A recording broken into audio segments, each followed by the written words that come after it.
മാന്നാർ സ്വദേശിനി ബിന്ദുവിനെ തട്ടിക്കൊണ്ടുപോയതിന് പിന്നാലെ സ്വർണ്ണക്കടത്ത് ബന്ധം കസ്റ്റംസിന് പിന്നാലെ എൻഫോഴ്സ്മെന്റും അന്വേഷിക്കുന്നു. ബിന്ദുവിനെ സ്വർണം ഏൽപ്പിച്ച മുഹമ്മദ് ഹനീഫയ്ക്കായുള്ള അന്വേഷണവും ഊർജിതമാക്കിയിട്ടുണ്ട്. ഇതേസമയം പെൺകുട്ടിയെ തട്ടിക്കൊണ്ടുപോകാൻ ഉപയോഗിച്ച വാഹനം തിരിച്ചറിഞ്ഞതായും മറ്റു പ്രതികൾ ഉടൻ പിടിയിലാകുമെന്നും പോലീസ് വ്യക്തമാക്കി.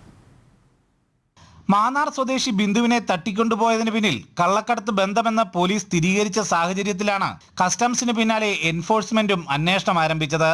എൻഫോഴ്സ്മെന്റ് ഉദ്യോഗസ്ഥർ കേസിന്റെ വിവരം ചെങ്ങന്നൂർ ഡിവൈഎസ്പി ജോസിൽ നിന്നും ശേഖരിച്ചു കഴിഞ്ഞു.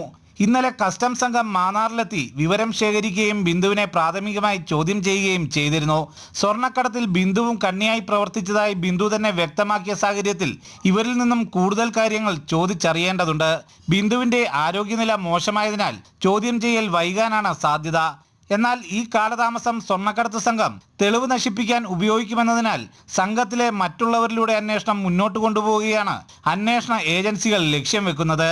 ഇതേ സാഹചര്യത്തിൽ തന്നെ പോലീസ് തട്ടിക്കൊണ്ടുപോയ സംഘത്തിലെ മറ്റു പ്രതികളെ പിടിക്കാനുള്ള ഊർജിത ശ്രമത്തിലാണ്. തട്ടിക്കൊണ്ടുപോകാൻ ഉപയോഗിച്ച വാഹനം പോലീസ് തിരിച്ചറിഞ്ഞിട്ടുണ്ട്. ബിന്ദുവിനെ സ്വർണം ഏൽപ്പിച്ച മുഹമ്മദ് ഹനീഫയെ കണ്ടെത്തുകയാണ് അന്വേഷണ സംഘത്തിന് മുന്നിലെ പ്രധാന വെല്ലുവിളി.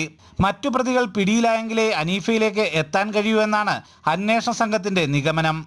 ജനം, ആലപ്പുഴ.